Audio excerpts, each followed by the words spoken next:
Welcome to the Church of Mabus radio show. It's Friday night. It's 7:03 p.m. Central. Listening to United Public Radio 107.7 uh, FM New Orleans. And let's see here. Ozark Mountain UFO Conference, April 8th to the 10th, 2022. Best Western end of the Ozarks, Eureka Springs, Arkansas. You can check out YouTube at UFO, the network's YouTube at UFO Paranormal Radio, UFO Paranormal Radio. Also, UFO Gods and Extraterrestrials. And there's another channel on there, and you can listen to us at UPRN, Twitch, and Twitter, iTunes, SoundCloud, and iHeart. And also check out bestfriends.org. It's to help dogs and stuff to no kill shelter. So bestfriends.org. All right, we got Wham here with us tonight. Hey. And tonight's guest is Jim Hunt. How's it going, Jim? Good to have you here. Thank you, Jeff. Hello, Wham. Hey. And I guess what was the catalyst, Jim, that got you into the paranormal and the spiritual? Was there something that happened? What was the catalyst of it all? I don't think people look at it differently, or what most psychics or mediums see. Anyone that's intuitive. For me, I grew up with it. I woke up with it. I knew nothing different. I saw auras around people my whole life. So everybody had a rainbow. And I went to a very strong Catholic upbringing in school and at my elementary right through to high school, where I would have been the sign of the devil had I spoke about it more often than I did. And so some of the nuns would ask me why I would draw rainbows around people. And I would just say, doesn't everybody have a rainbow? So they just thought, whatever. And so that's how I grew up, and basically seeing dead people from about 5 years old onward, helping me live, explain, grow to the 63-year-old man that I am today, and been around. That's right. Well, it's great to have you here. Thank you. And one of the big experiences that I've had, and I spoke about it a little bit before we started, was beings of light. And there was one time in Silver Lake here in Florida, I was listening to something in the Bible on a DVD or something, and I studied different spirituality systems, but that particular time I put that on, and it was playing scripture, and something said, go outside and look at the sky. And I was like, okay, I guess I'll do it. So I went outside and turned towards my house, saw two beings of light, like people, but made of light, leave my house like they were in it, and went through the roof, I guess, and flew straight into the heavens, and completely sober, not even weed or anything that day, and saw them, with my naked eye, and I'll never forget it. I've had a guy draw it for me and stuff. It's just, I ask a lot about it, and I guess do beings of light come up a lot with you? And the big question is trying to figure out what these beings of light are. Are they us? Or are they an alien? I've heard, angels. There's just so many different ways to look at things. Depending on the ability of each individual for their intuitive prowess, I guess, your strengths, your abilities. I mean, I'm a well-rounded psychic medium because I'm able to speak to the dead. I see the dead. I've seen beams of light that you speak about, but not in an ET form, but in a spiritual form. I've seen us move from one plane to another, straight forward and sometimes backwards. But I've never looked up to the sky and said, "Oh, that's where I see all the dead people," or that's in Catholicism, saying, "Oh, there's heaven," and you look below you is hell. It doesn't work that way on my side or my realm of life. It's just you get everything. I get more orbs of light. I get apparitions, full apparitions. I have conversations with the dead, which help me. It just happened today. We were out for dinner, and I spoke to someone that was atheist who was serving us, and she asked us. I said we have to hurry up because I'm coming onto a podcast this evening. Oh, what do you do? I said I'm a psychic medium. She says, "Oh, I don't believe in that." But then you know how they turn around and they want to ask you a question anyway. She came around, turned around. and I just gave her to her full double barrel, exactly who she was, what she was doing, how she was doing it, why she was doing it, and the reason why she was stuck. And I ended up with a new hostess because I made her cry, which was horrible. But you tell them the truth, right? And we're Definitely. afraid of the truth. Definitely. And I know a lot of people, have gifts open up when they've gone through traumatic experiences and things like that. And I think that's for me. I know it's different for every person, but I think that was kind of why my mine opened up, was just going through all that stuff with testicular cancer and stuff at a young age. It's kind of Mm-hmm. like the trauma gives you gifts in some weird way or something like that. Uh, I hear about that and I see that, and it does open up our minds when we go through traumatic experiences, which lead us to be able to open up our souls a little bit differently, in my humble opinion. So, if something like that, a cancer related situation, those type of things, I get it. My mother was a psychic medium long before she had cancer and died, and there was nothing very much traumatic that happened in her life, but she was intuitive. So it all depends on the human being and where they're at and how they're doing it. And I just look at, everybody has this ability. It's just where we take it, how we use it, how we interpret it. We have the good, the bad, and the ugly in the spirit world, just like we do in the human world. But I trust the dead over the living. and when you have conversations with the dead, is it like telepathic in your mind? Is it kind of like telepathy? I can put out a digital recorder in my office and have a conversation, and you'll get bits and pieces of a conversation, but a majority of them are speaking to me within my third eye, my throat chakra. A majority of the information that I get is to the left side, my heart chakra side, which I pay more attention to than the right side of my personality, or the right side of my being, because on the right side of energy, I'm not getting good answers. The left, they're more sacred, more heart protected, and they're giving you more positive answers. And I'm not saying the right side doesn't do that, but it'll give you an answer with a consequence. The left don't give you any consequences. And I know earlier tonight in the restroom, I saw a green light flash above a clock. And I see things sometimes, but it's been a little while, and it was just like a green sparkle. And it was just enough to say, well, okay, someone's in the restroom here with me. I don't know who it is, but hopefully nothing too weird.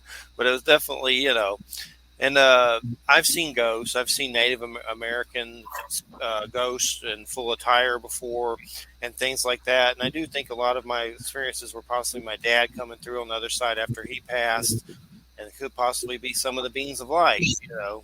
There's different ways, but some of the weirder stuff I've had is UFO stuff, where witnesses have seen stuff in the sky above different houses that I've lived at, and I don't know what the stuff. It could be top secret military, it could be alien. I don't know what it is, but I know there's weird stuff that seems to park over houses that I've lived.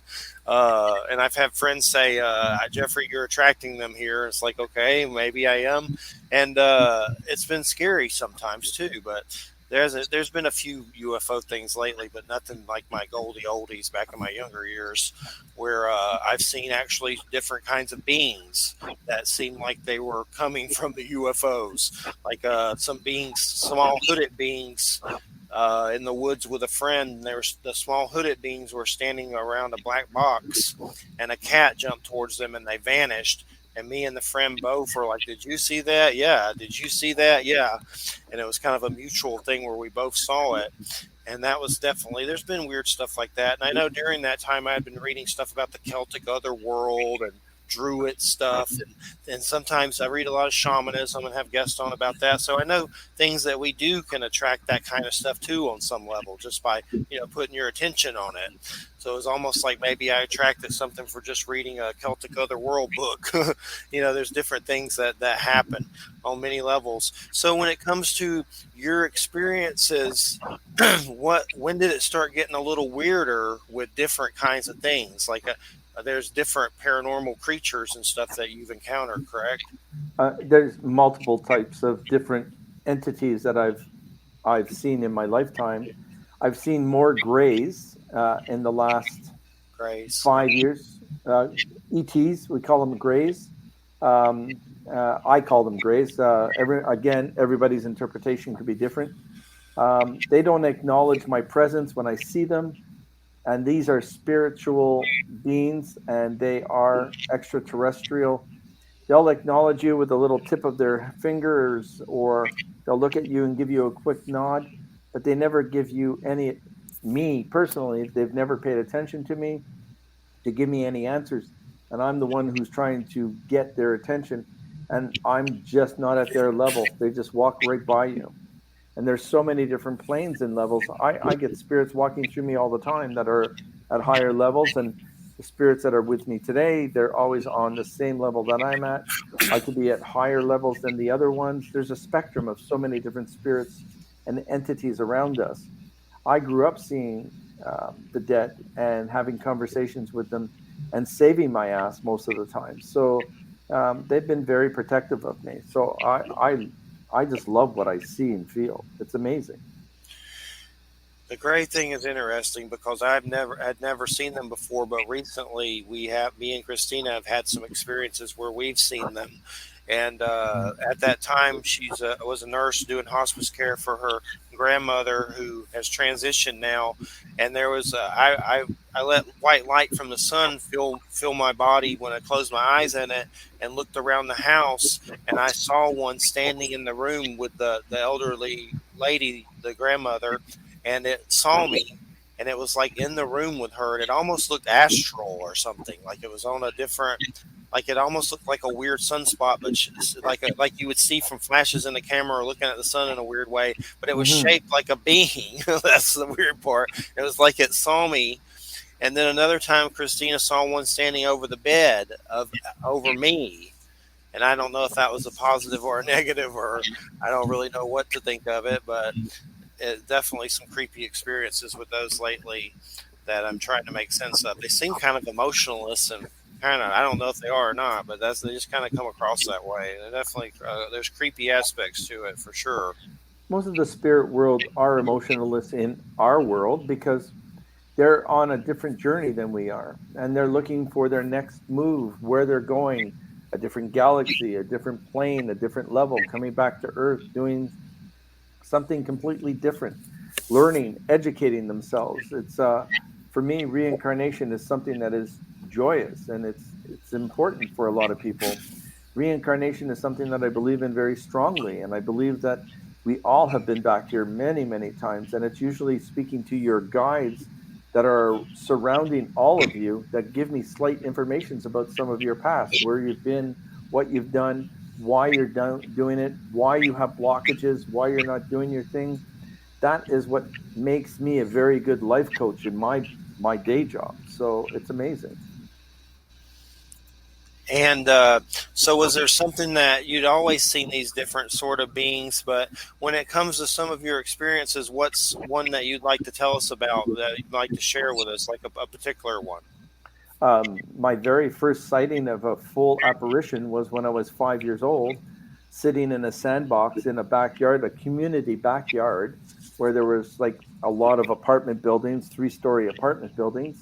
Most of the kids were older than me, and they were off to school. It was a cold September day. I'm playing in the sandbox, and I'm looking across the sandbox. Now it's just not those regular 4x6 things. This was built for the neighborhood, so it was like 18 by 20 feet full of sand. Anyway, this older man with a beard was sitting crisscross to the other corner, and all he was doing was pointing down at a certain level on the in the sand, and kept on pointing at it. And I'm looking at him, going, "Oh, cool. Okay, what's he pointing at?" Grab my little pail and shovel, start digging, and I'm pulling out my GI Joe with the space capsule attached in it that I buried it there probably last fall, and I was asking my mother where it was, and he pointed it out to tell me where it was. That was my very first ghost medium experience. It was beautiful. Definitely, and thanks for sharing it. I know one subject we have on the show a lot is Bigfoot, and I have a book about Bigfoot that's interviews with different people about it, and Hmm. it ranges from the people that think it's just an undiscovered ape or whatever, or and people that think it's interdimensional, and it's just different points of view on it. Absolutely. Is that something that you've had any experiences with? The only experience I had was I was at Devil's Thumb in Colorado, and I was back in the bush, and I was with a client actually who was showing me some of the wildlife, and we had walked in there, and we had a horrible stench. We didn't know what it was. The horses were kind of upset and not wanting to be around.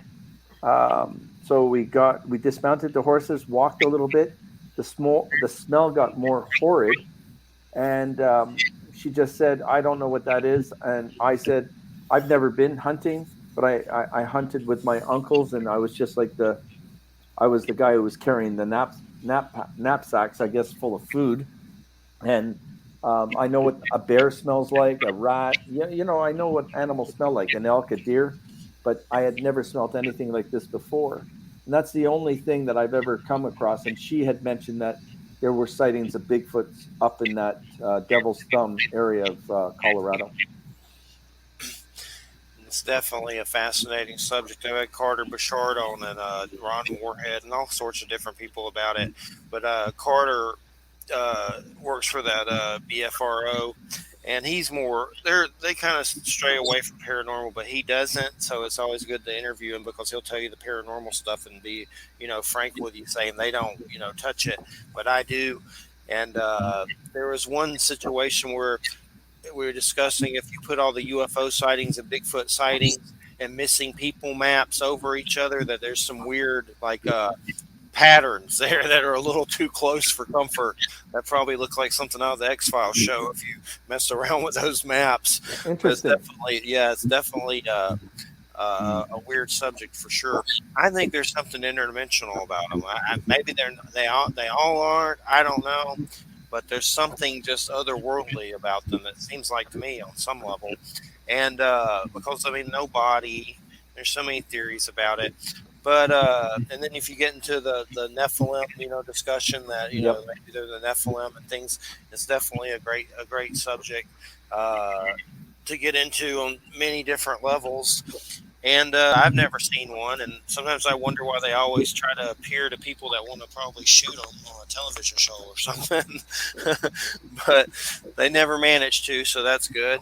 That is good. Uh, yeah, definitely. But just to think that there's tribes of these things out there, I mean, it's fascinating and it's spooky in a lot of different ways, for sure. There's Certainly is. Definitely tribes is. of these beings out there that exist on multiple levels.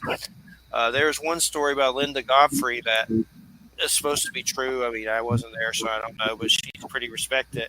But some guy got hit out of his car or something, and he overheard two of them arguing if they were going to eat him or not or something. And it's in one of her books, but and there's who knows, maybe some of them do, some of them probably don't. There's probably a wide variety of different ones that some of them might do crazy stuff like that from native folklore and the cannibalism and weird stuff, but of course I would like to think there are good ones that don't swing that way as well. I But can't imagine we smell good or taste good because we certainly aren't very good human beings lately. So I don't yeah, see why we would be anything delightful to eat. definitely. And then there's those missing 411 stories from David Paulides. I've interviewed him before. Those are enough to make Those you. Those are terrifying. From those are very terrifying. Yeah, those will make you, be careful not to go into the woods for a week or so after reading Absolutely. some of those. They're really creepy. But so what about shapeshifters? What's your experience with that? I believe there's something to that. I've had the skinwalker thing come up, which I try to be careful and not even say that word. It's too late now. But things like that, with Skinwalker Ranch and all that crazy stuff, those seem kind of shapeshifter-ish for sure. I would go more in the shapeshifter type personality. We give names for everything that we do see and we don't understand, so that does make sense. From the native or the aboriginal side, shapeshifters are basically tricksters. They're more I that's from my side of the world, and that's what I understand a majority of the time. I've seen shapeshifters personally on subways and in airports. They have something to do where they dislike psychics and mediums. They will pack up and leave and go and not even stay in your presence. They will walk away from psychic mediums. It's like we'll call them out, basically. And that has happened to me 3 times in my lifetime, both at the airport.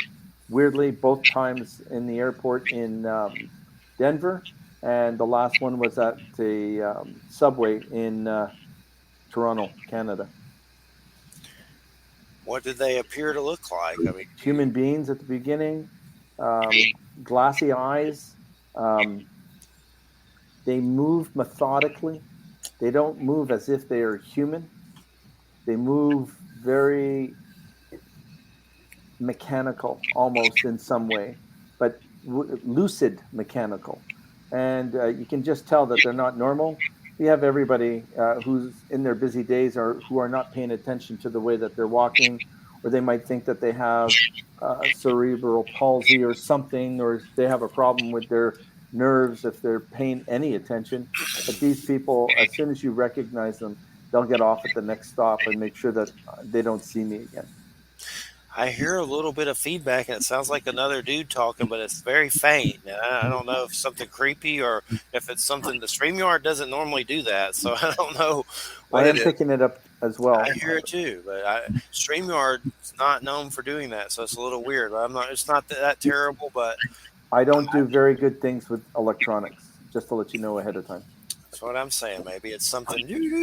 I don't know, but I'm open to the possibility. But StreamYard normally does not do that. I know that much. Uh, so, what about demonic spirits? What has been your experience with that? And when dealing with that kind of stuff, what are things you do to protect yourself? There are so many different variations of and themes of protecting yourself. I do a grounding technique that I've used from a demonologist that has worked for me forever. It's not long and drawn out, but you'd have to read it, memorize it, and follow through with it. I white light myself before I go into any situation, and then I take this mirror effect and invert the mirror so that anything that is going to be something that wants to attack me, the energy will reflect right back to them, return it back to them, and it's very protective of me. I have a young family that I have to take care of when I get home, and I have a crew when I used to be on TV to make sure that they were safe and happy and not taking anything home. And not one of them has ever taken anything home. The only person that ever did that was me. The poltergeist type personalities are the most disgusting, gross. Wow. Sorry. What is that? They're upset with me because I really don't give a shit about them, right? So you're going to get that feedback, and I'm really sorry for that. It's okay. It was definitely strange for sure. Well, that was a growl. I'm far away and I'm hearing stuff from where I'm at. So that's what happens when you have a psychic medium on the show. Well, I mean, StreamYard does not usually do that, so it's giving me the creeps. But I like it, so hey, you know. But anyway, a poltergeist will do anything in their power to deceive you, to make you feel uncomfortable, to make you feel weak, vulnerable, suicidal, criminal. They'll do everything in their power to make you feel that way. And they don't do anything else but that. They instruct your soul to do things. And the weaker people will always turn around and do something like that. I usually tell them to F off. I'm being very polite in my language tonight. So. I appreciate it. That's the only rule is no F. So you did the right thing. But yeah, it's definitely hearing some things. I'd like to go back and listen to it, re-listen to it, and see what comes up. But there was some really loud ones for sure. We have a woman here now who's back. Yeah, she comes on every once in a while. I can hear her voice. And when you say a mirror, do you imagine a mirror or like you have a mirror? No, you visualize a mirror. The spiritual world, you work on it on a spiritual level. You're protecting yourself because you're going into something that's really unknown and it's provoked. If you think of what you and I are discussing today, we're only 5% of the population. The rest of the population do not believe in what we do. So we have a small generation of people that love what we do and pay attention to it. So when we do have that happening, some of the percentage of those do not go in protecting themselves, watching out for themselves, paying attention to the darkness and the energy that comes around you. It just doesn't come right in front of you. It comes up from walls, it comes up from inside your chair, it'll come in through a doorknob. It'll do anything possible to hide itself until it's ready to try and attack you as best as it can. It always looks for vulnerable places to attack someone. And do they seem to go after people with gifts? Like I've noticed, like it seemed like at Always. some point when I became more awake on some kind of level, and seeing the UFO stuff, that I actually had some type of government vehicle come out, a silent type helicopter, and the guy was in it, and he was dressed in like some kind of military stuff, and he waved mockingly, and it shot away.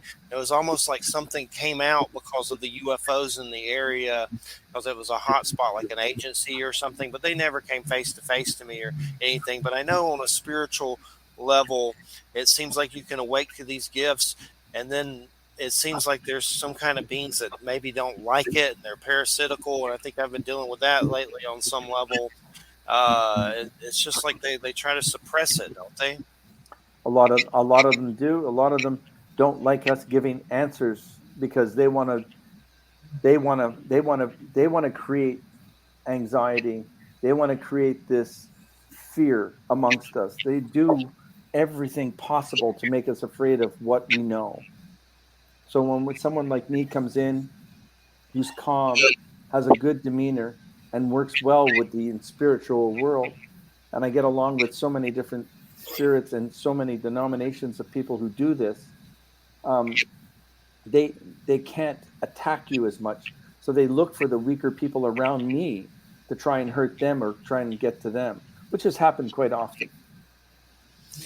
Would you consider it spiritual warfare in a Christian sense, or do you look at it from a different point of view that's not religious? I absolutely have no belief in any Catholicism of any Christianity at all. I think those are man's words, and I think that they've created that fear in us. I believe in a higher power and it belongs to the universe, but there is no such thing as God. From me. That's my opinion. I'll get the hate mail again today. So, do you think it's like a source of energy, though? Like a source of. Absolutely, it's a source of energy.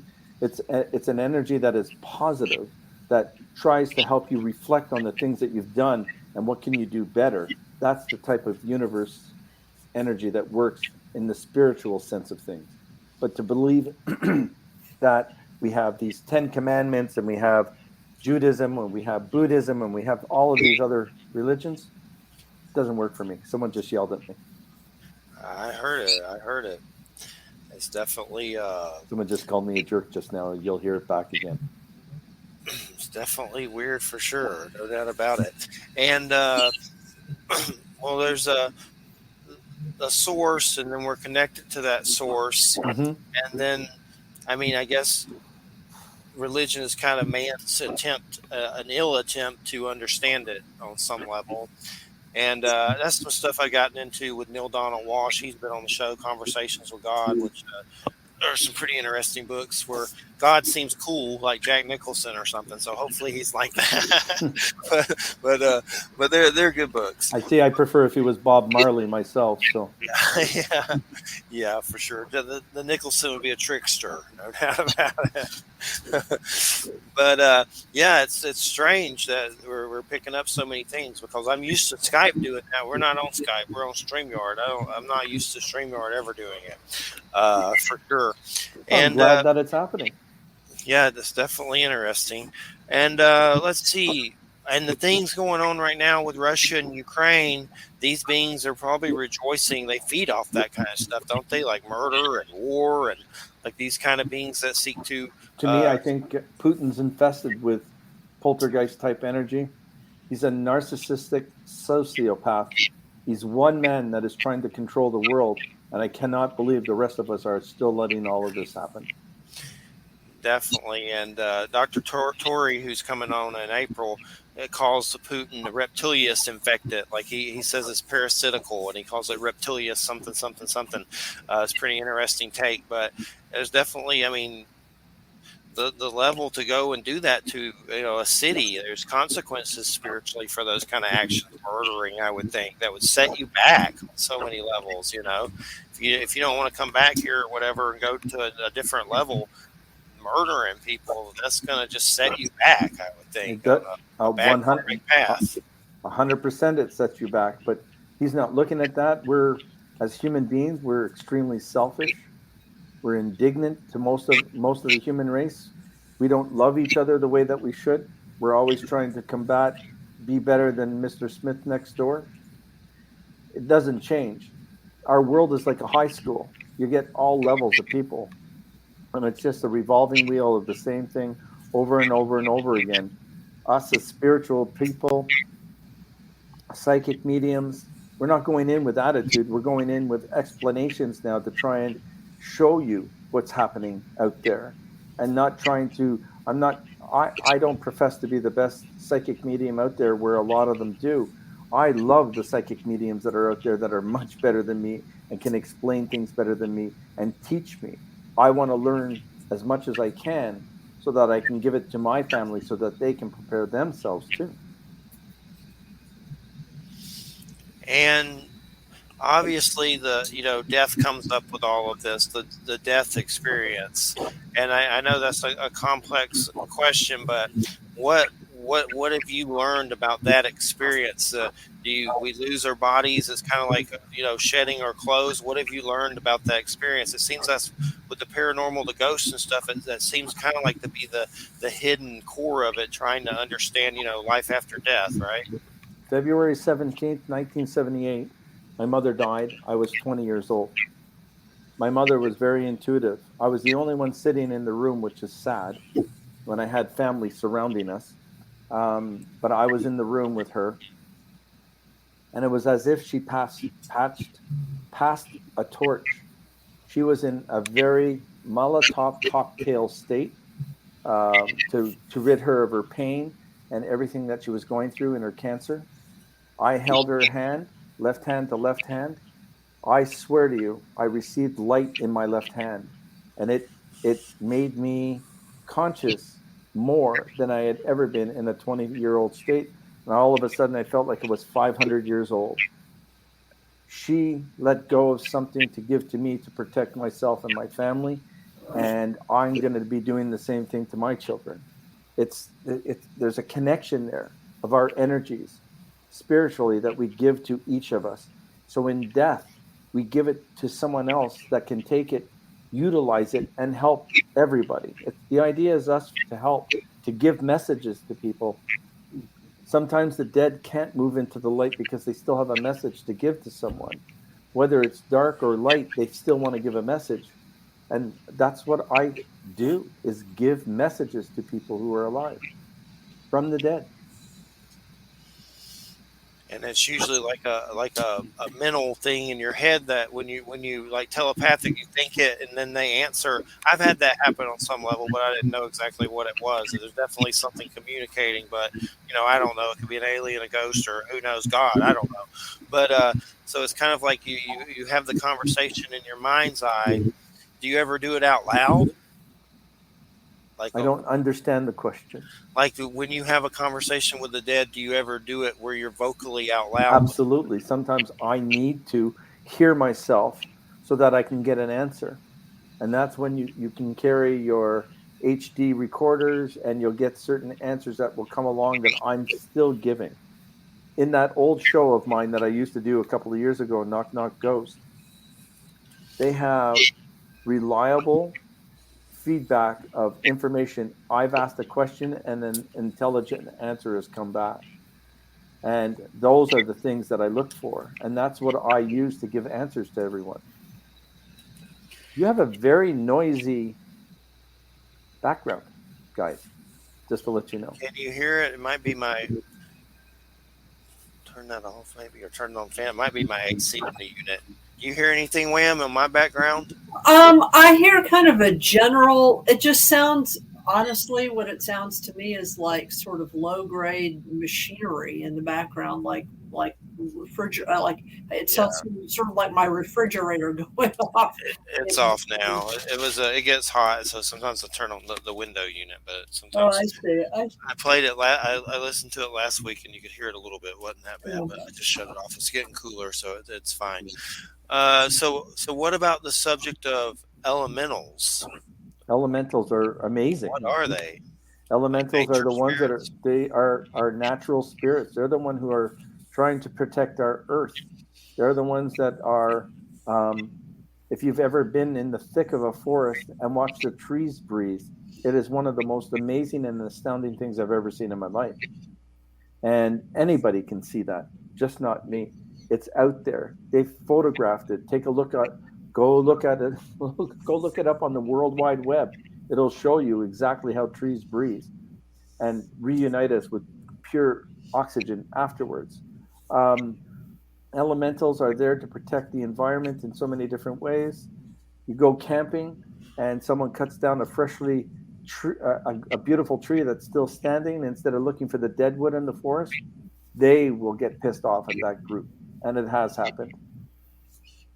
And are they like we folk, like the fairies and stuff like that? Is that kind of what they are? Or is Um, it different? I've never, again, people talk about fairies. I've never seen them, so I can't really answer to that. These are basically energies that you can feel around you, just like you can feel the rain fall on your face, the snow, the cold. You can feel the elements of what's around you, and they just enforce more on you at that time. Um, you're in Florida. I can walk into Daytona, and I've been there, and I'm freezing my ass off because I'm feeling all the elementals within the Everglades or different places that I've been to as well. You can feel the energy. For some reason, I was thinking of that story where the Buddha has that Naga or reptilian come over him to protect him from the rain so he can continue doing his meditation. For some reason, I saw that in my head just now for some weird reason, but it's an interesting little story from Buddhism of some reptilian creature helping Buddha. I'm sure Cool. it was a great time. But it's something that it's raining, I believe, and it does something over him to block the rain so he can continue his meditation and stuff like that. Mm-hmm. But are Bigfoot nature or elementals on some level? Because I know they're supposed to be like they call them They offspring. coincide with one another for sure. They help one another. There's so many portals out in the vast forest that we have, Alaskan triangles, those type of things. They're definitely there. I have some clients in Alaska that have seen things that have freaked them out to this day, and they have moved from Alaska just because of what they've seen. Can you say what it was? Like what Um, Bigfoot or something? they're considering it to be a Bigfoot. They're considering it to see it within um, 30 meters, 90 feet in front of them. Wow. And how big And was it? Did they say how massive. It was like they had never seen anything. It was close to 8 feet, 9 feet tall, is what they were telling me. They were, they had a lot of fur. They had identified a face. The eyes were reflective when they flashed a light on them. Their eyes would be red, not green or white or the different colors that we see. Um, and they moved quite quickly. The person that I'm talking about fainted, and she fainted in this grassy area, and she was picked up, and her clothes smelt of that stench of a Bigfoot, and she was rested at the front door of her house. So that's why when you were speaking about someone wants to eat them, this one didn't want to eat them. I think they observe us like we try and observe them. Yeah, I'd like to think that there's only a few that still only eat us, but the rest are good. Just Like Harry and the Hendersons. Jeffrey, just like ETs, we have good and bad. So as the UFO thing come up a lot for you? I mean, is that something you see? Have you seen them, or is there things that Um, happen with that? the only time that I've seen anything was with my father. I was 6 years old. He was delivering groceries for my he owned a grocery store. We were moving towards the northern part of Montreal in the Laurentians with a special delivery. Our car completely died. My father was a Navy man, so there was not much fear in that man's life. He was a very tough son of a son of a gun. Um, and I pointed out to him, "Hey, look at that circle up there. Look at the circle of lights." He said to me, "Now, Jimmy, that's just that's just a helicopter. Don't worry about it. We're gonna go home." As soon as he said that, lights went out, car stopped, nothing moved. It hovered over us. I don't know for how long. I was 6 years old. I can't really tell you, and I'm not gonna exaggerate on it because I really didn't know. Um, but a few minutes later, or maybe a few hours later, because we were kind of late, it was dark by the time we started moving again. Um, my father looked at me and he put his finger to my lips and just said, "Never talk about this." And he never talked about it to his dying day. So definitely there was something there. And that was my only personal experience. Thanks for sharing it for sure. I know. So you're like a life coach as well, like to help I people am. I'm an intuitive life coach. Yeah. I've been doing this for quite a while. I love doing my job. I like working with people. I can read their past, present, and future kind of thing in the intuitive side, see what their blockages are, see why they're stuck or why they can't create, why somebody can't be an artist, why somebody is not moving up in their job, why someone just said, "I've been doing the same job for 27 years and I can't seem to get out of it." And we do these sort of figuring out through their guides why they're still stuck in that situation. I give them my 2 cents.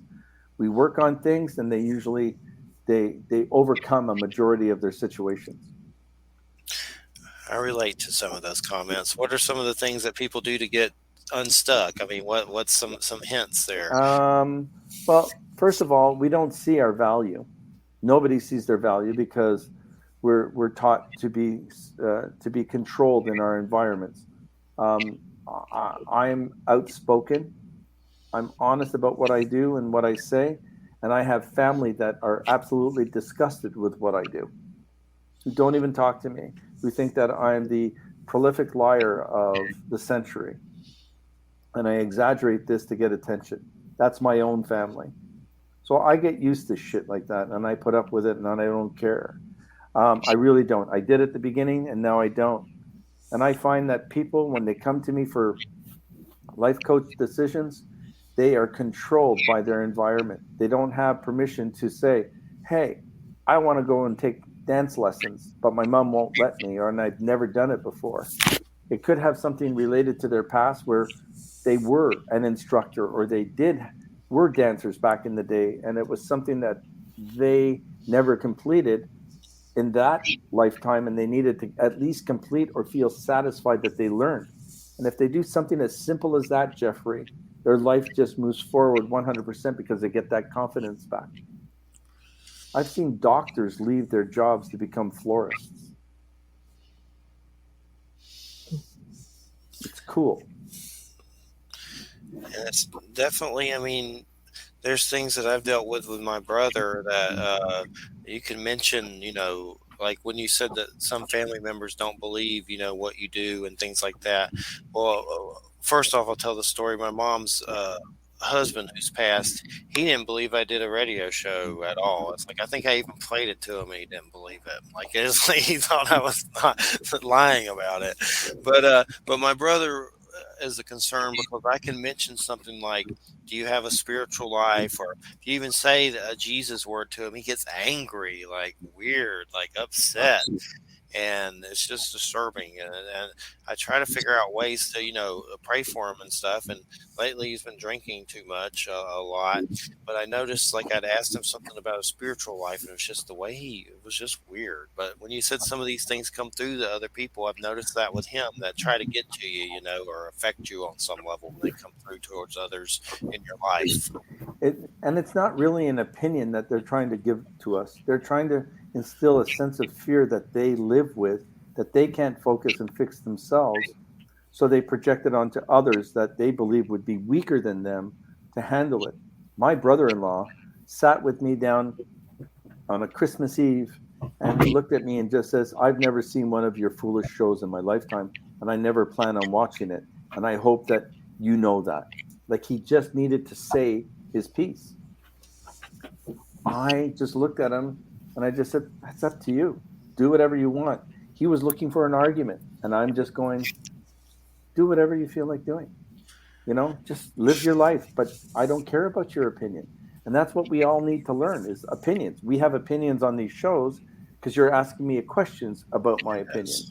But I don't go and give you my opinion unless you ask me for it. And the world would be so much better if it was that way. There's a lot of it come down to them just being terrified of death, and they just can't handle it. Like, I mean, that's like what the people get mad if you say Bigfoot's paranormal. I've had people to threaten to beat me up just for saying that, but from chat rooms or whatever. But and I'm like, well, dude, when you die, it's gonna be pretty paranormal, and that's kind of the evidence, death for me with that the go-to. It's like you're going there, so might want to be a little more open to it. What I've grown up with in my years of life is family can be the worst enemies to you because they know how to affect you, they know how to hurt you. You've grown up with them, and so they will find your weakest point, and as if taking the knife and putting it back in that wound to control that environment, so that you just agree with them, not to disagree, but so that they can leave you alone. My life coaching for the last 20 years of my life is people need something to believe in. And I turn these people to believe in themselves and not give two craps about what other people feel and think. That's the best way you have to do it, is just, an attitude of. But it's hard to convince them, Jeffrey. Trust me. Yeah. Because we've grown up one way. And again, Catholicism gets in the way. So when it comes to the afterlife and the levels, do you think there are places that are kind of hellish, though? I mean, obviously, there's places on the earth here that could be considered hellish if you go to the wrong I part was of just going to town. say, well, let's go to Russia. Never mind. Let's go to Ukraine. Right? Exactly. It's terrible.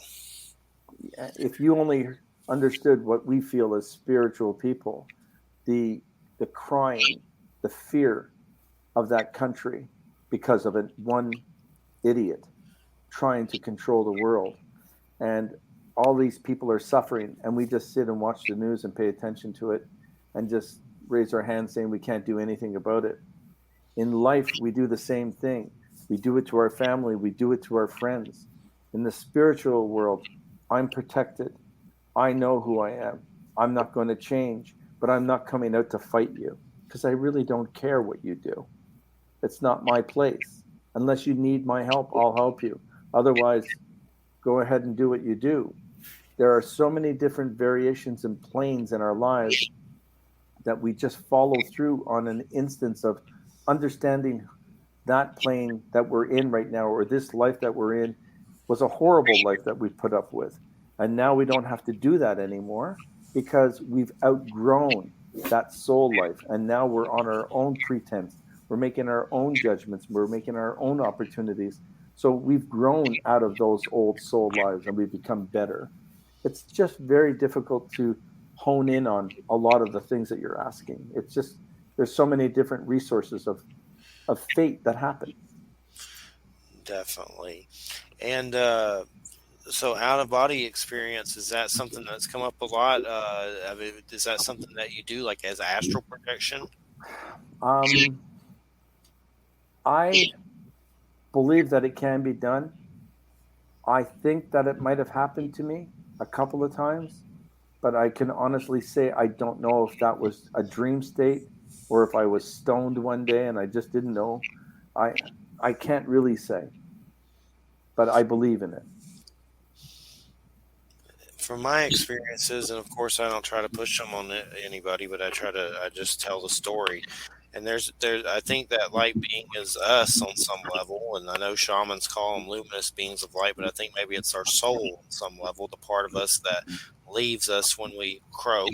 And I think that part of us goes somewhere when we sleep. And sleep kind of is, in a weird way, kind of, I've heard it called the little death, uh, from Anne Rice and different stuff. And other places, somewhere else called it that. But it's just, it seems like we kind of project out. I think we do it when we sleep and, maybe go to that source to re energize or something like that. I don't know. But I know I've had some experience where I've looked into the heavens and seen a lot of those beings of light. And I think there's like a realm around the earth, the quantum realm where we go. It's like a staging area. And I've had glimpses of it. And it's just fascinating to think about. And from the shamanism perspective, we kind of are like the avatars of the source, like that, the great spirit, the web of life of shamanism. And we're kind of like little mini cameras of it. The way that you're explaining it is very honest, and it's how a lot of people interpret it. It's how we see ourselves. Not anybody is right or wrong in what they feel and think, and nobody should be judging them on it. We all see things so differently than other people. But if, because I see it one way, why am I not going to believe that you see it in your way? And why can't we come to a conclusion that your way is just as good as my way and let it be? But people we need that proof. We need that light. And if you have been watching through COVID in the last 2 years, you've had more UFO sightings than any other time in the last 26 months of our lives. People have seen so many spirits, ghosts, dark energies, shapeshifters, people moving in, fading out without the CGI experience or people trying to bullshit us. But it's out there where you see it and you go, wow, I can't explain that. And we've had more of that in the last 2 years, that so many things are so unexplainable, we're trying to understand it ourselves. Think about the psychics that are out there that we see what we see. And we can't tell you 50% of what we see because you think that we would be put into a home, locked up, straitjacked, or put in a room that we'd never see the light of day again. Yes, most assuredly. That's how most people view it. And like I said, the evidence to me is death. You're going to those quantum realms, whether you like it or not, whether you like to talk about it or not. That's where you're at it. In It the is. long game. In the long game. Wham, anything you'd like to add? Jim's got a few more minutes, and then it's going to be me and you. But if there's anything we can add, just let me know. And Not really. No. she's listening up in New York. But if there's anything later you want to talk about, just let me know as well, because we'll have some time to discuss that. And Jim, it's just interesting with the life coaching. I've done the show for I think it's 14 years now. I've lost count. I've been trying to figure out ways to make income with it, which is not easy. I don't really make that much with it. But I'm looking into Patreon and things like that. But but the other thing I want to do with my fiance Christina is my own another channel on YouTube where you can kind of make any kind of video you want. You can, put white noise up. You could put a meditation. You could put me rambling about light beings, whatever, anything goes, kind of like a collage situation. But I've also written a lot of books in the past and trying to, it's been a while since I've written any. Too long, but it's like you get kind of caught in these, like, I don't know, it's hard to explain. I have a normal job that I work that bores me to tears, but I have to do it to generate income. But you get into a spot where you kind of get locked up, where it's hard to do the next step. It's just really just batting down and doing it is what it comes down to in the end, right? Just do it. Jeffrey, and what you're saying is do it. I was in a dead end job most of my life. I was doing things for others and never accomplishing anything for me. The thought of going into business for myself was scary. And imagine thinking of going in as an intuitive life coach, a psychic medium that I kept under. I protected myself so I wouldn't share that information, and it would come out, and then people would look at you strange. I lost a lot of connections because of it. But now I'm more respected for who I am because I act who I am. And I'm not going to change for you, nor Wham, or anyone else. I am a true believer in helping people and I believe that people can help themselves. We just have to help encourage them and show them that there is a pathway to do so. You're doing a job that you told me, Jeffrey. You're doing it to pay the bills. There's got to be other ways that you can pay bills. There's got to be other ways independently that you can make things work, but we just don't go there because we're too afraid to take those chances. I left a very high paying job for me to do what I did. And I love every minute of what I do. I have never shut a door on anybody. I have always worked and enjoy what I do.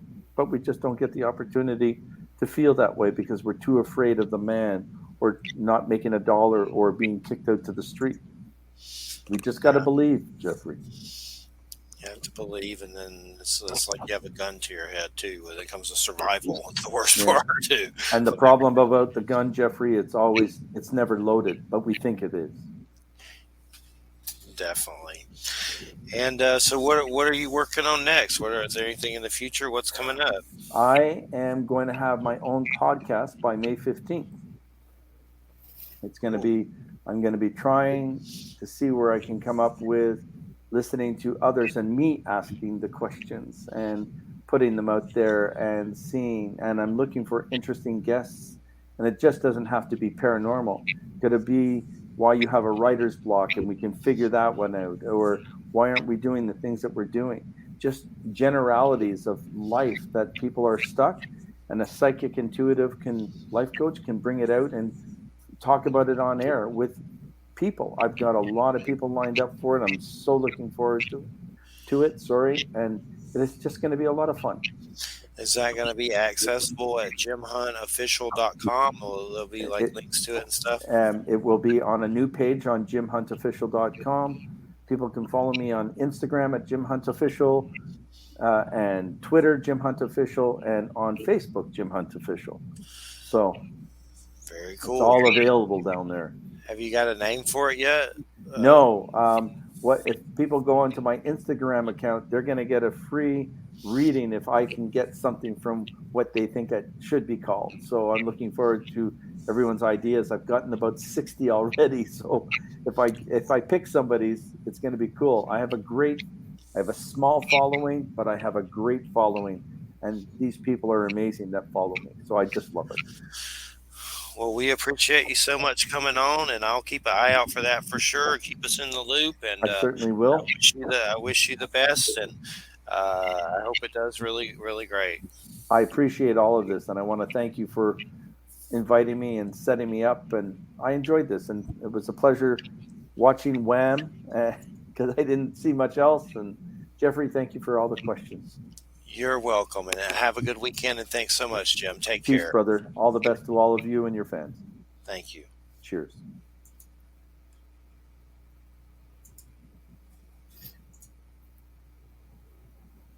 All righty, everybody. You're listening to United Public Radio, 107.7 FM, New Orleans. And I'm running on hardly no sleep and hallucinating. And we're going to go past the edge of insanity beyond the wall of sleep and call forth the ancient ones now in our delirium from a pig.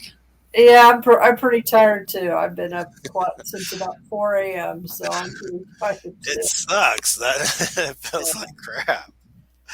And the worst part is when you're like, okay, I'm gonna go to sleep, and then you lay down and you just for some reason you can't. There's like a weird hyper something. You're like, what the hell? It's just horrible. And then the worst part, this pig, like every 2 or 3 hours, we're trying to figure out something different with her, but not put her outside so she's in danger. We're figuring something out, but it's got to be done because it's just like a pig alarm clock, like a Yeah, she started squealing. oh, it's so annoying, and it's in the room with us. That's the worst part. It used to not be, so it's right there, and it's the most annoyingest thing ever. I squirted with a hose earlier. like, like it is just and it's for food. Like that's the motivator, no matter what. I don't even think it cares about peeing or pooping at this point. It does. Like sometimes it goes out there and won't do either. It just gets weird. It's definitely definitely Well, crazy. you guys are all living in a very close, highly stressed situation. So the Yeah, fact that you all are are managing to hold it together at all, I think, is rather remarkable, actually. yeah. Christina got an RV, and it's an older one, and it's we haven't slept in it yet, but the next few nights we may. It'd be good to have another place. It's 1997. Uh, it's definitely neat. It was a good deal. I've never slept in one ever. It's my first time really even, I think, being in one. I think I've been in one once, like some friends or something for a minute or something, just going in or whatever. But I'm gonna mess with that and hopefully somehow sleep in it and keep the pig in here and hopefully get some sleep. Some point. So it'll be kind of like an extension of you guys' house. Yes, yes. And it's got a bedroom and a shower and a kitchen, and it's pretty macked out. Well, But that's pretty yeah, cool. yeah, And then maybe if y'all decide it, you probably won't want to take the pig with you. You could just start traveling the country, yeah. doing your podcast from many locations. That's the hope. That's the hope. That would be cool to do sometime in the future for sure. Uh, and So, did you hear those noises and stuff? They went away when he left. I don't know what it was. I did hear some noises. Yeah. I'm not gonna say it's ghost. I don't know. Maybe it was. I don't know what it Yeah, I was. don't know. He seemed to be pretty sure of what it was. So, who knows? Maybe it Maybe, was. you know, There was some weird ones, but I mean, I don't understand. He's on StreamYard. I've never heard it do that really with voices and stuff that are just coming from another electrical source that you don't know what it is. And I'm not sure what it was. Definitely weird. I'll have to re-listen and see what comes up and everything for sure. So the AC's off. You don't hear anything now, but when it was on, you didn't really hear it that bad, did you? It was just like kind of no, it was just sort of like it was just sort of like it just sounded like a machine in the background. Like your air conditioner, or it was sort of like a rumble, kind of yeah. like a rumble sound. I had heard it. It wasn't too annoying, really.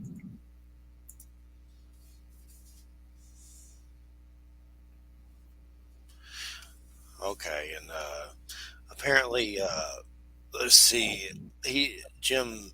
There was some picture I put up at the site, and apparently it wasn't Jim. It's from his show, but he left his show because of some kind of situation, and another dude took his place. And the picture I put up is Is that not the other dude? the other dude. Yeah, Oh, so I damn, gotta change them out as far as that. I damn. have to change it out, but there's an email saying I'd really like you to take that down. So I'll get to it eventually.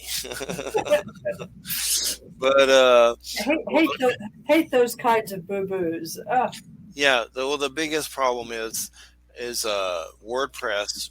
That particular picture has to be 1200 by blah blah blah. So a lot of times you get the pictures and it cuts off people's heads, and you have to like search and search until you get the right picture. A few people have had their heads clipped off because I was just like, screw it, they'll get over it. Wasn't that bad. Just clip the top off. But anywho, that we'll have to switch that out at some point. Anywho, I've Knock Ghost is on Amazon, and let's see who's coming up next. This one I've been wanting to interview for a while. Micah Dank. Apparently, his family has a lot of CBS roots. His father was a producer and radio news editor at CBS News in Manhattan, and his grandfather was a producer at CBS News. And he's just a series Into the Rabbit Hole. That's next week. And his first book, Into the Veil, explores astrology and hidden codes in the Bible. I saw him on Leak Project, and it was just talking about a lot of weird stuff that's weird in the Bible. So we never really did a show like that. So hopefully find some kind of excitement and revelation in Doomsday or some codes or something weird like that. But we'll get into it. There's other things he talks about too, like DMT and stuff like that. Mhm. And astrology, like the picture I put up of him, which is probably from another show because I couldn't find a picture that fits. So I just used this one. Astrotheology in the Bible. So astrotheology, that's I'm trying to figure out theology. I mean, is that like astro religion, like religion with I guess astronomy or whatever. So that's something we'll discuss. And then the next guest is Andrew Aloha, psychic astrologer, Reiki master, healer, ascension master. He was actually in the chat here and said something interesting about Capricorn one night, and I started talking to him and got him on the show.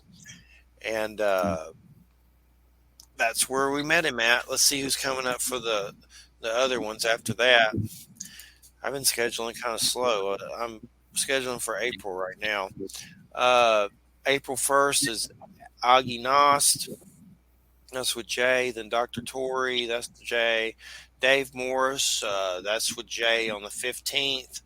That's Bram Stoker and Nicole. He makes YouTube videos. Here's a weird one when you come back, and I sent you this book. And Yeah. yeah, April 22nd, Megan Rose, that was it Spiritual Marriage or I know the title, I just forgot it right now, but it's the weird one where you marry things or whatever. I'm so you weird one where you what? Marry things? Like, let me find the title of it. I forgot it. I sent it to you though. I'll find it here. Hold on. Like here it is. Spirit marriage.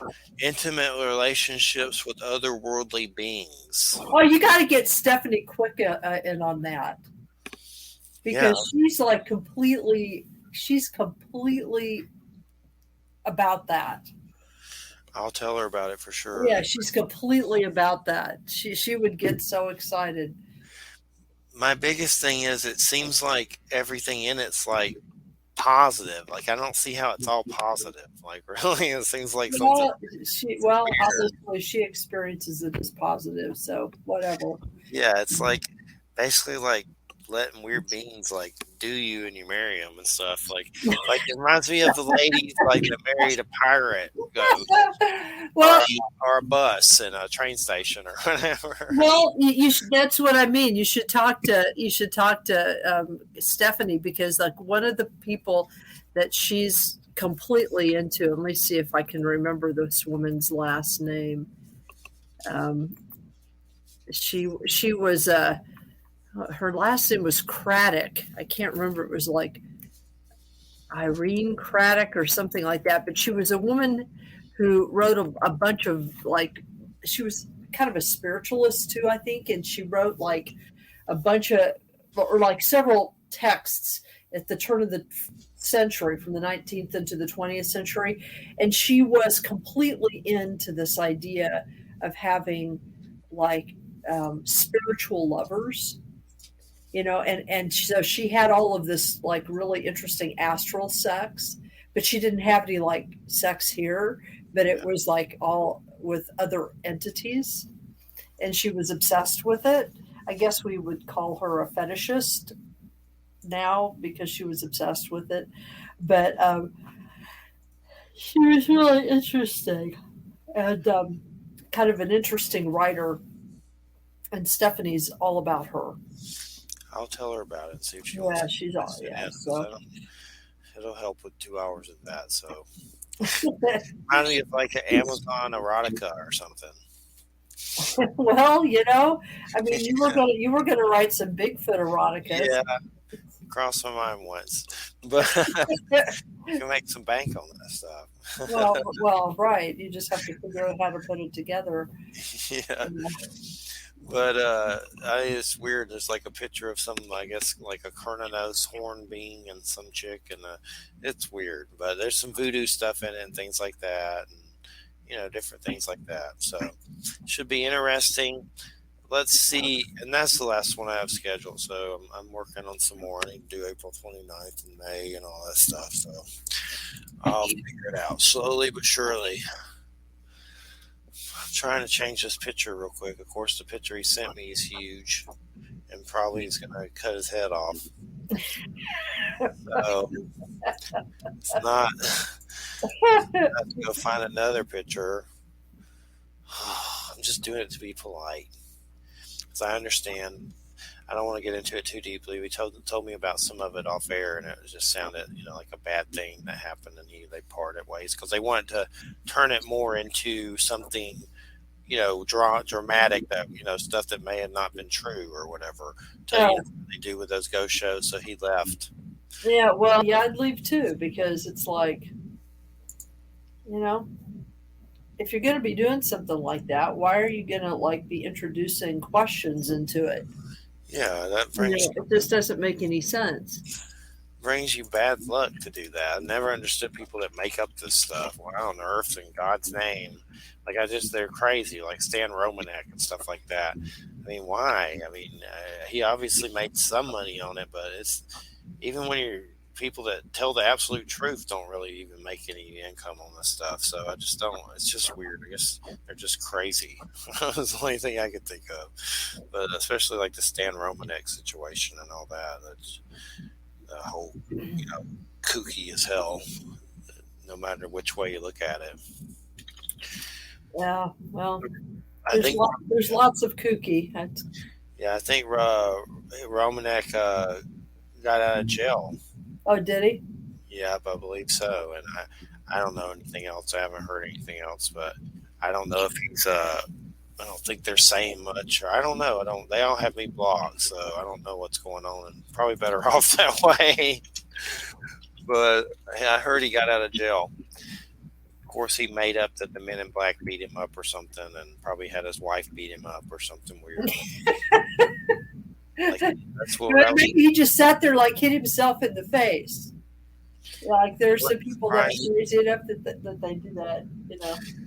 That would not surprise me at all, for sure.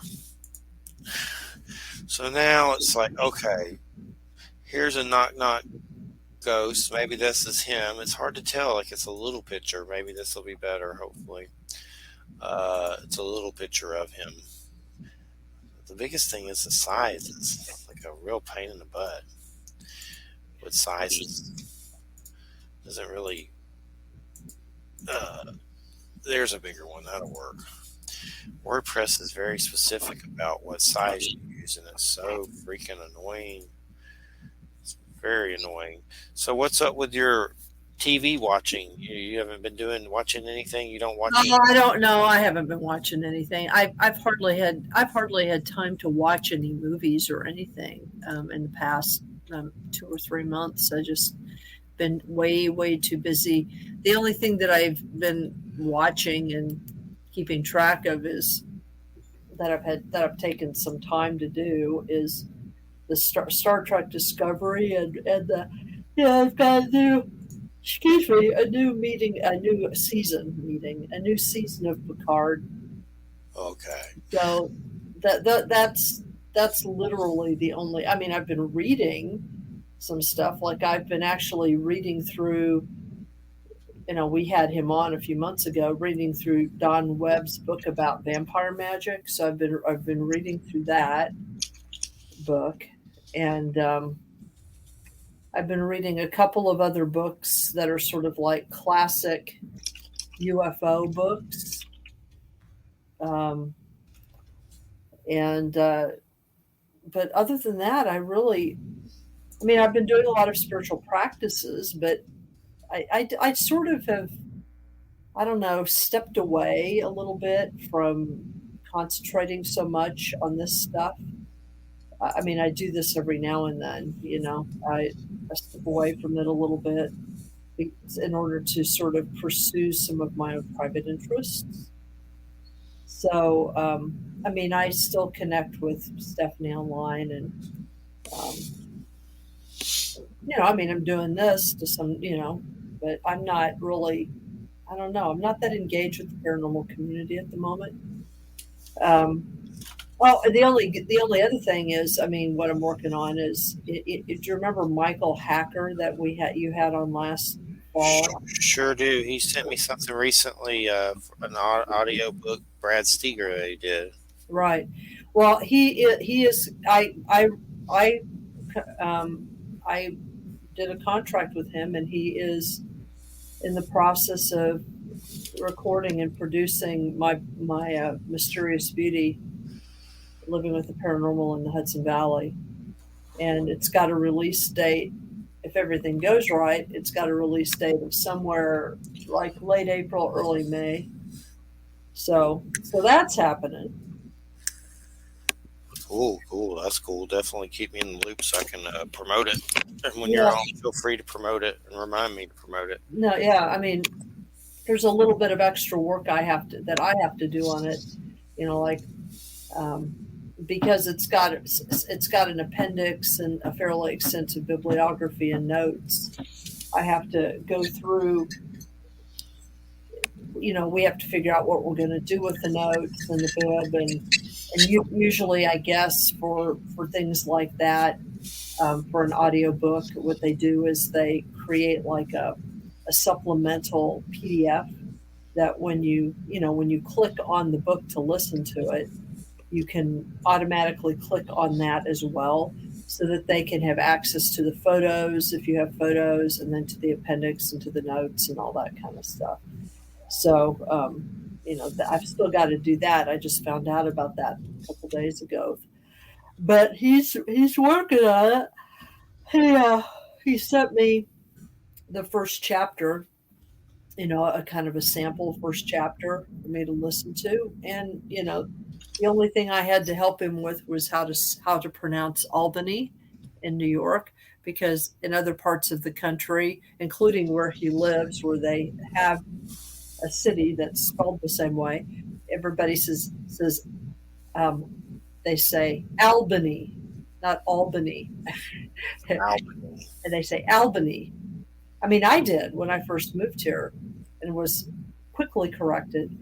And I explained to him, I said, this is a book about the Hudson Valley. It's a book about New York. New Yorkers are not going to put up with you mispronouncing Albany. So, and I've been helping him with the pronunciations of like the indigenous words in the text. There are a lot of them. Um, Okay, cool. So he's doing all the audio. That's got to be a difficult job, I would think, doing that. You got to be perfect at it almost on well, screen. there's a way that you do it. Apparently, I mean, it's like you have to have these editing machines, and he's learned it well enough that he does it in chunks, and then he can edit it all together so that it's smoother. And Yeah. so, like, for example, when I corrected him on Albany, what he did was, in many cases, he went back and he was just able to do a pickup, just edit the sound, just like insert it, you know.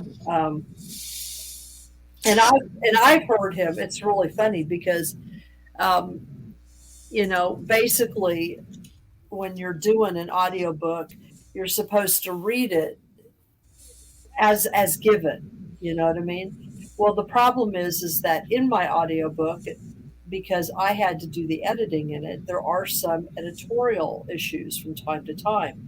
Like I accidentally will drop a word or um, something, and he's corrected my grammar a couple times, which is fine. I don't have a problem with that. But he clearly did not read it the way in which it was written. You know what I mean? Yeah, corrected it. I'm looking him up, his last message to me, so I can plug his the book he sent me. It's it's on audible.com. Real Visitor Voices from Beyond and Parallel Dimensions, the Real Unexplained Collection, now available on Audible. And let's see, it's by Brad Steger and Sherry Hansen Steger. And Right. I think I may have. I've written interviewed him a few times. I never got to get him on the show, and then he passed away. But I did some written interviews. Oh, They're excuse pretty me. interesting. I had one of them in New Dawn magazine, which is pretty cool. That I did with Brad Steger. It was in that Australian magazine New Dawn. Uh-huh. That was a long time ago. Uh, one of the big. I'm just thinking of some of the written interviews. I had that Jim Mars one that I did in Paranoia, that Ron Patton's magazine Paranoia. I don't even know if he's still putting that out or not. But the audiobook thing's interesting, especially when you think about Ed Kemper doing them and from jail. The co-ed killer, the guy, when they have a serial killer that Right. does audiobooks. Ed Kemper, I've read articles about it. It's just creepy that he has that job and gets paid for it, I guess. Which probably I don't know if he gets paid regular Well, money. it depends, but there are limits actually to how much money they can get for stuff like that. So, the money may be being used in some other way.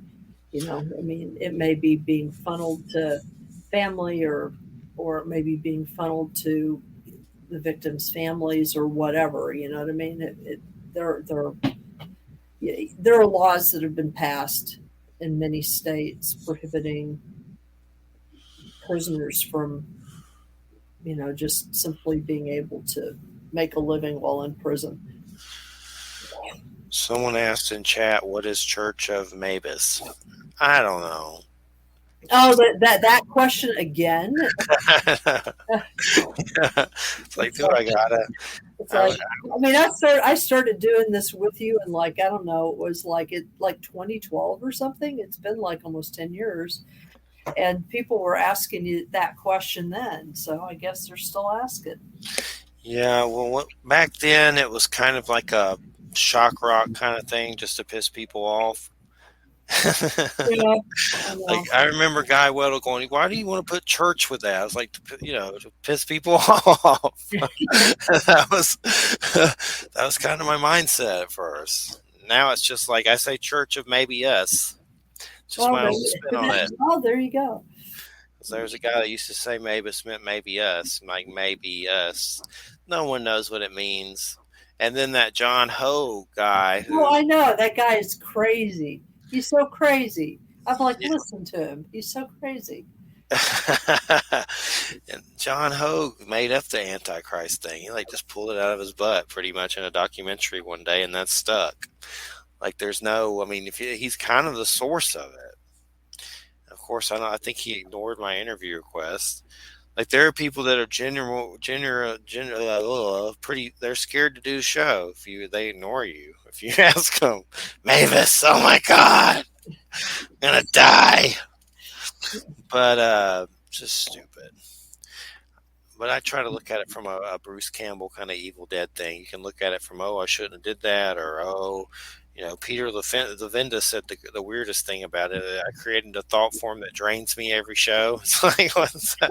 Like, that feels kind of true a little after Frankenstein, The egregore of the podcast, right?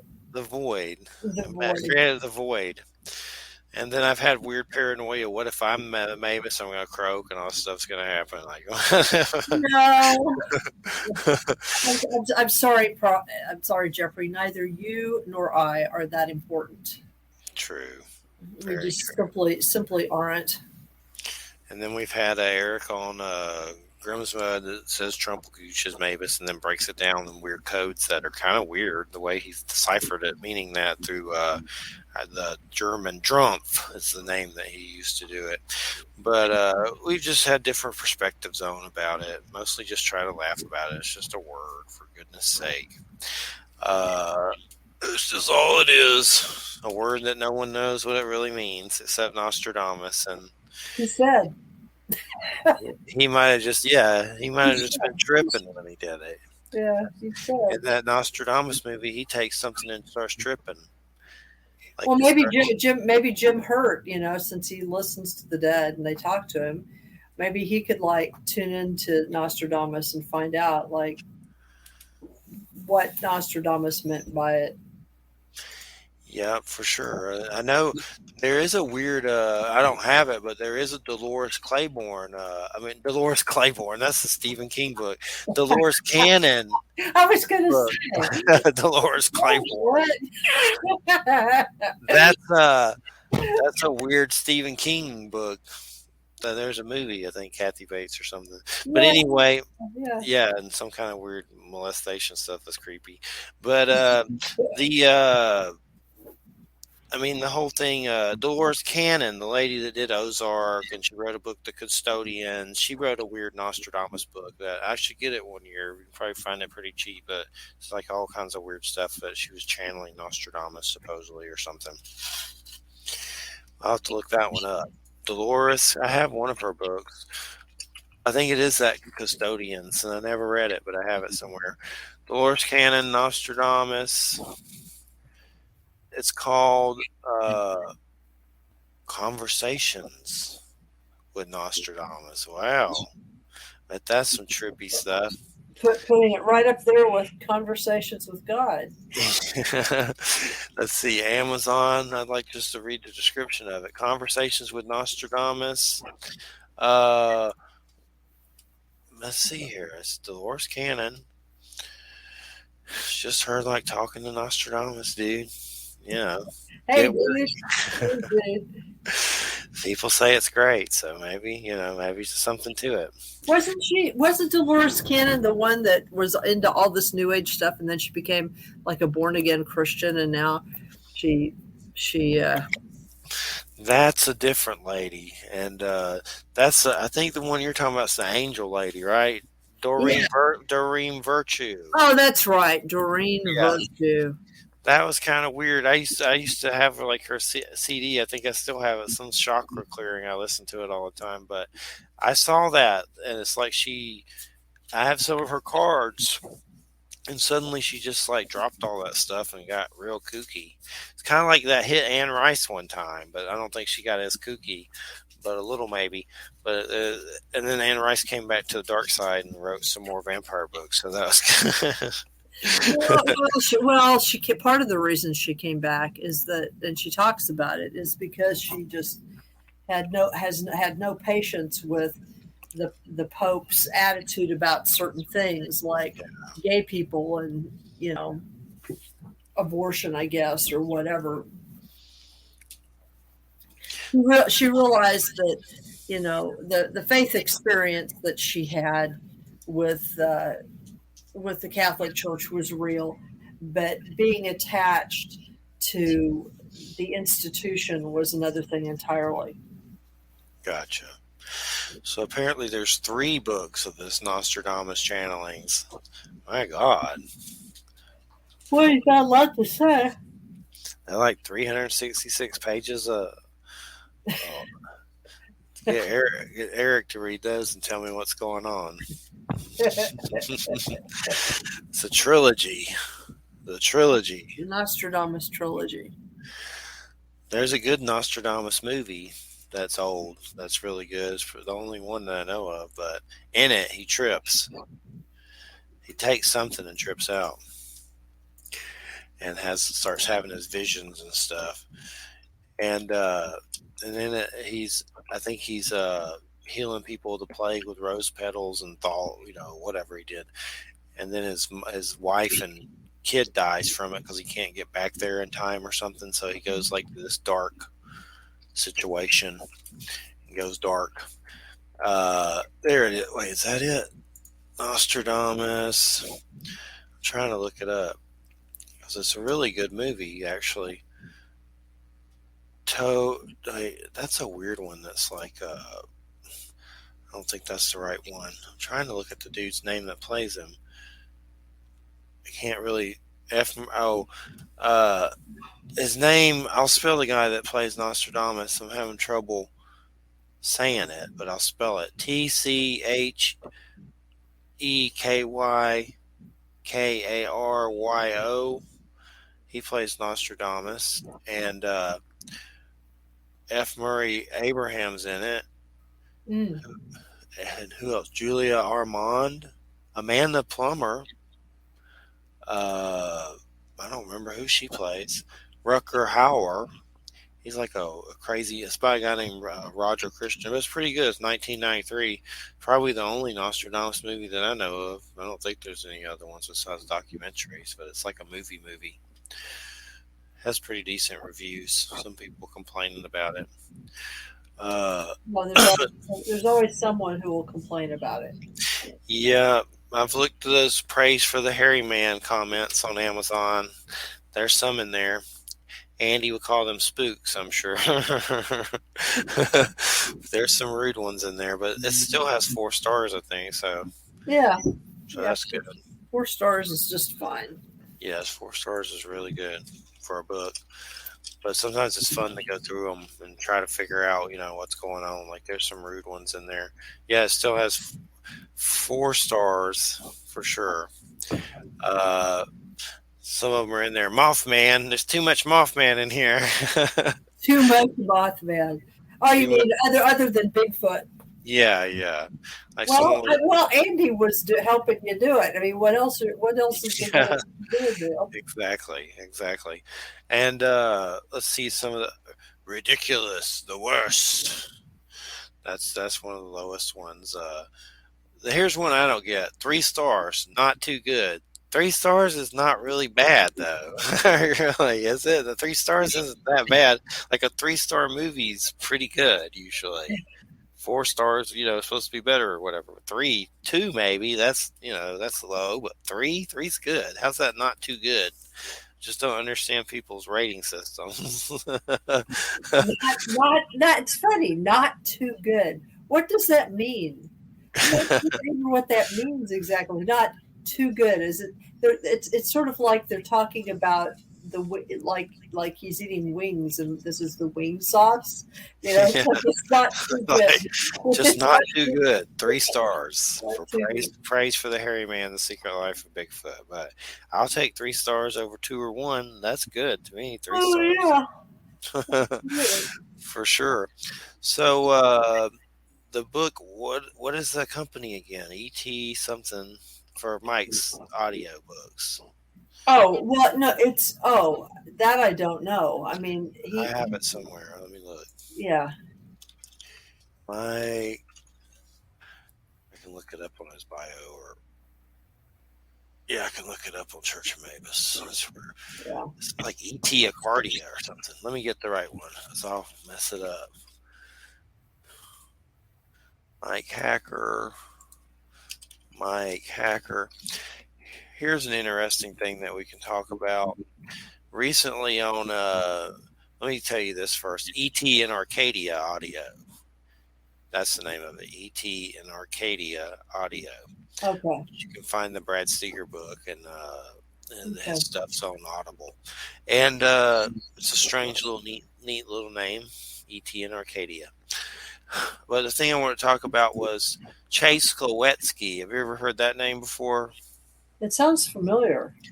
She was used to be on the MUFON Star team, Oh and yeah, I do remember that. Her. I do remember. and I was friends with her at some point, and she went to that KGR radio, which I had all that trouble with them, and the child predator Bill Fort worked there, and I exposed that, and all that stuff happened where they went to this girl's house who was 15. That I believe the daughter of the guy that owned Boeing Trucking was her. She was in Anonymous and stuff. She told me the story of how Race Hobbs and Bill Fort came to her house and said she won this contest, a catfish contest. And Bill Fort pulled her aside and said, "I'm not supposed to be here. I'm a child predator on the registry." This girl's like 15 or 16. And then her uncle ran them off. Like just creepy, weird, creepy stuff that I haven't talked to her in a long time, but she told me these stories. And then at one point, uh, someone went on KGRA and this was a long time ago. Steve Fermani and all these people got on there, and Steve Hudgens and all these people made fun of me for living in a mobile home and being poor with an ex of mine. And I heard about it, so I went after all of them and Mhm. found out stuff that pretty much didn't destroy them, but they had them reeling about it on multiple levels. Race released a whole press release about it, saying I knew Bill was this. I believe in second chances, and of course tried to make me look crazy. But this dude raped like a 12-year-old and works for him.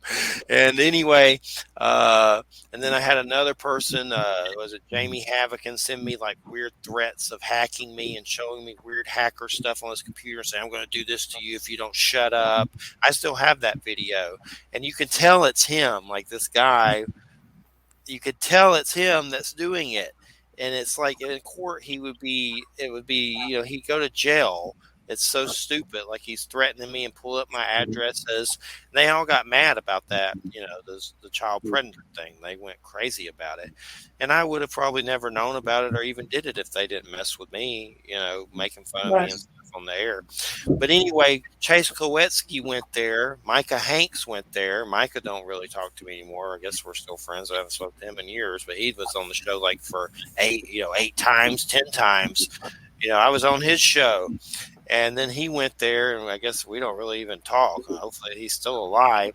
I haven't heard from him since that fallout with all of them. But Chase Kowetsky used to tell me stories about working for Robert Bigelow. She was on the Star team, and her and Robert Bigelow would go out to supposed UFO crash sites. To her, that's what it really was. And he would retrieve the stuff.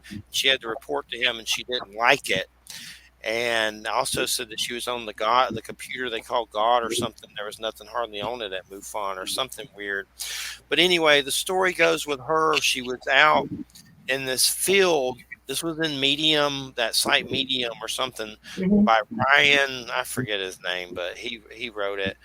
Ryan something. It's in the Church of Mabus group. It's about Chase Kowetsky's first alien encounter. And apparently her and this other MUFON person who I know and I'm friends with went to this cornfield where there's activity and pyramid craft and stuff, and supposedly something made a noise in the woods. And Chase said that she didn't want to be the only person in ufology who hasn't seen an alien, so basically ran with this story that she saw a gray alien there, when the person who I know who was at MUFON, who quit since, was there, and there was nothing there at all. Like, she didn't know what she was talking about. She didn't see a gray alien. Chase ran with this story of seeing a gray alien, and it wasn't true. And I believe this person who was there right with her, she was there. I believe her over Chase or anyone. And it was made up. And it was posted on Greg Bishop's group, Radio Mysterio or whatever it's called, and the Medium article, and all these people were discussing it. And then some stuff came up that I posted about it not being true, and they were discussing it, and they were all calling Chase a hoaxer pretty much.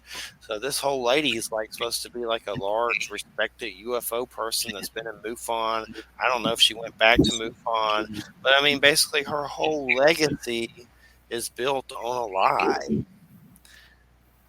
And it's weird because she acts like she's the most professional person on the face of the earth, on her. Maybe she just really wants it to have happened.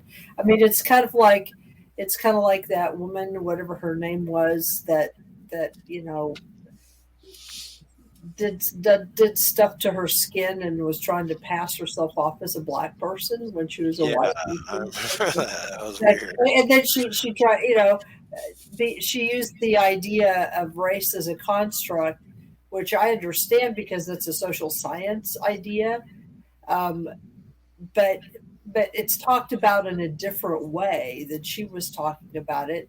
And she was trying to make the argument that because race is a construct, that she could be black if she wants to. It was like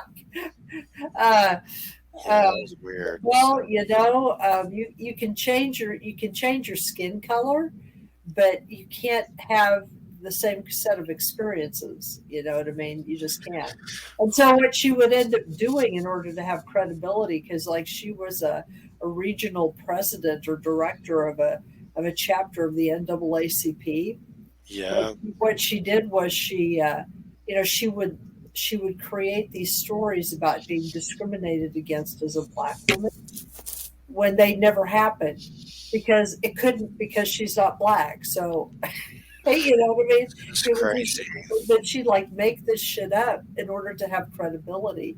And How can you make stuff up like that and just live off of it, and not think about it every day? I mean, surely, I guess they just don't. I don't know. I know some people, I guess, just don't. I mean, there are times when I have felt the necessity, and not in a public, never in a public situation, like that, but that I have felt the necessity to, you know,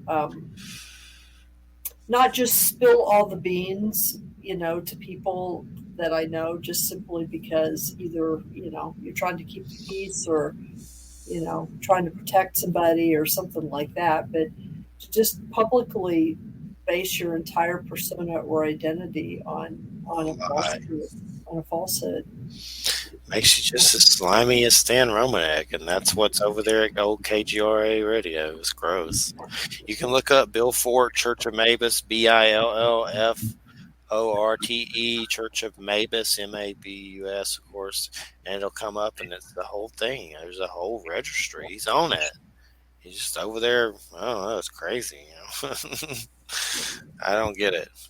But there was the whole Stan Romanek thing. I mean, somehow he made that little puppet in the window, and it actually looked pretty good. I mean, considering it was on David Letterman, for God's sake. Like, he went on David Letterman.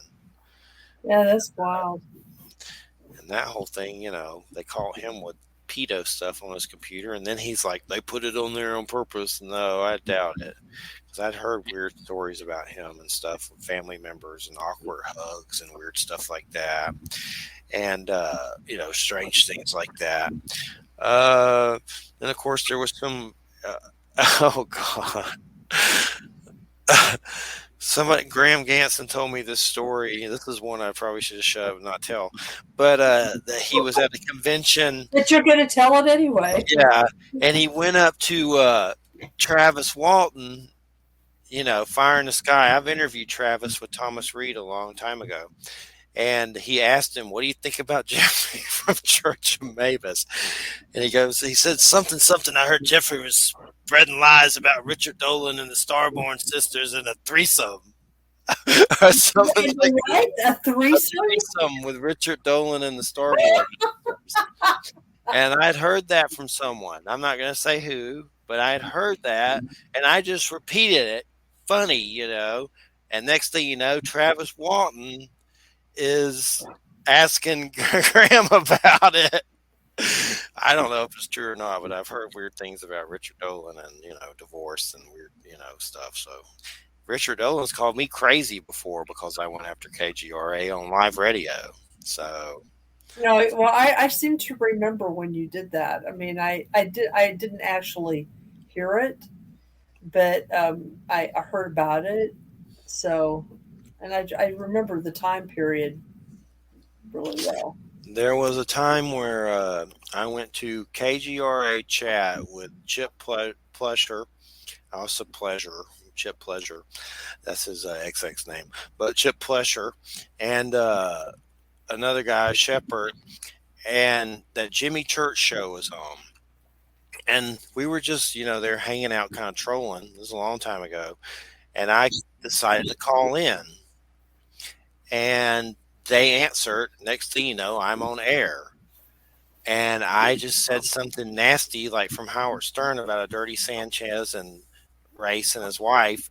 And they hung up. The whole network went down. The whole network went down? The whole network went down. They said someone hacked them, which it wasn't me. I don't know how to hack anybody, but somehow I got blamed for it all. And somehow I called in and did that joke, and it was nasty and immature, but it was so funny. I was dying. We were all laughing on the floor, crying, because I didn't think I was going to get through. And then once you do, you're so nervous. You just say something stupid, like, something dumb from, Howard Stern was all I could think of and I hadn't even listened to Stern in years. It was just off the cuff, stupid. And somebody apparently hacked them, and I got blamed for it. I don't know how to hack. Nobody I was with knows how to hack. It was just weird. I don't know what. Well, that reminds me. Do you remember? I mean, this is a famous thing, and it occurs on lots of different YouTube stuff. But do you remember that really weird thing that happened on that Art Bell show where that guy called in and he claimed that he claimed that he knew secrets about Area 51 and America's secret space program, and he was like he was very convincing, a very convincing voice actor, or whoever he was, and he was talking to Art Bell, and he was stuttering and terrified, and saying that he was being followed and that he just needed. I've heard of it. Yeah, Yeah. you've heard of it. Well, and then later, like several months later, some dude called in and claimed that he was that guy, and that it was a hoax, that he had done it on a dare, and he gave like a demonstration of his panic voice on Art Bell. But what's weird and what everybody forgets is that all of a sudden his call ended to Art Bell, but it didn't end because the guy hung up. It ended because their entire satellite feed was cut suddenly in a way that they've never been able to explain, and that it took them a while to get the feed repaired and them hooked back up again. And to this day, there's no explanation for exactly how their feed was cut. And I mean, it was cut completely, not only to his show, but to the entire stupid station. And it was when this guy was on the air, and they have no idea what happened. They still don't. So it's like, you going on and speaking the truth about something, and them freaking out about it or whatever caused some kind of meltdown somewhere. Otherwise, they wouldn't have been popped off the air like that or hacked. It is weird. It was weird for sure. Definitely strange. But the person I know that was with Chase, I trust. I've hung out with him before, and she had no reason to. She was always told the truth. So definitely crazy how that works. So people, come up with stuff just like that off the cuff. And I know Jim was up in Canada. Mm-hmm. Well, you could hear him because he said a boot. A boot? He said a boot for about. So I immediately was like, oh, here's a Canadian. A boot. A boot. I know the old Dan Aykroyd's from up there. I'm surprised he's still in MUFON. I don't know if he still is, but I'm guessing he is. It's just weird how that thing happened where that dude got caught with girls or whatever, and everybody's just like still trucking with MUFON, even though the dude got caught doing weird pedo stuff or whatever. I don't even know if they fired him. There's probably more to MUFON, especially when it comes to the local level, dealing with, some of the regional directors. There's probably more to MUFON than the pedo guy. There are probably a lot of just rank and file people that, they know each other, they like each other, and they want to hang out regardless of the situation. I just wonder if they even talk about it. They just kind of just pretend it didn't happen. It's just that's a crazy one right there. This dude's doing this crap. You're just like, oh, I'm gonna still be in MUFON. La la la la la. So just fascinatingly stupid. But anyway, got about 3 minutes. Listen to United Public Radio 107.7 FM New Orleans. We made it through. Hopefully everybody is I don't know if I wonder if a bunch of people are dealing with weird sleep stuff right now just because of everything going on, Probably so. I never get enough sleep because I have to get up so early for work, but I've had some trouble sleeping. I mean, I don't trust Putin as far as he can throw him, and never have. And anybody who's read the trajectory of his life really shouldn't. Yeah. And as soon as he started saber rattling the nukes, I was just like, oh my God, It's been creepy. and It's been so creepy. it's come to this, you know. He's definitely creepy for sure, though. No matter which way, it's like a messed up James Bond villain meets Doctor Evil meets. No, not Despicable Me. Despicable Me is cool. So, but definitely creepy for sure.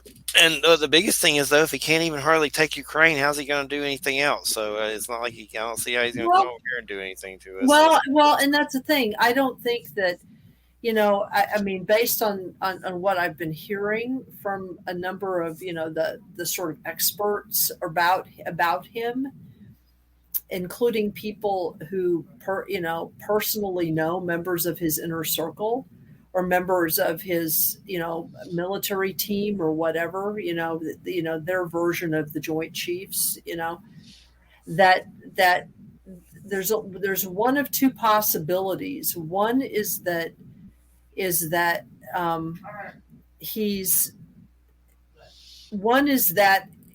he's just crazy in a certain way. I mean, he's so narcissistic and has been so obsessed with Ukraine for so long, which he has been, that he's just taking this opportunity of what he considers to be vulnerability to do this. But there are other people that I've listened to, and this has come up several times. There are other people that have said, that maybe have either met him or know people personally that have been aides of his or have worked with him, and that he may have received some kind of news or some kind of diagnosis, and what this did was it forced him to really think about what he wanted his legacy to be, and Yeah. so he's picked this time because of that. For cancer, he might have cancer or something. Well, cancer. I mean, I heard it being floated in 2018, and the source was a pretty good one, that he had been diagnosed with some kind of dementia. Huh. Of the slow progressive variety. Well, hopefully, their fears that China and him are going to take over, and they're going to start doing stuff. China is they're bigger than Russia. I'm sure can do a lot more damage if they want to. Well, right, but they're also more pragmatic than he is, and they are apparently from the variety of their responses, sort of privately. What I understand is that they're privately rather dismayed by his sort of lack of both success but lack of circumspection about what he's doing. Yeah. Because I mean, China has more connections than Russia and can survive better than Russia just based on that. But there are a number of Chinese observers who believe that the manner in which he's doing it is very reckless. All right, definitely crazy as hell. All right, everybody, we got to end this the finale here. Thanks everybody for listening, and we'll see you next show. Thanks Wham, thanks JoJo, thanks everybody. Everybody have a good weekend. We'll see you next week for weird Bible stuff. So get ready. Weird Bible. Going to church of Mabus. That's right. Okay. Fried chicken in a balloon. Captain Spartan's murder ride. All right. Have a good one. Take care. Night.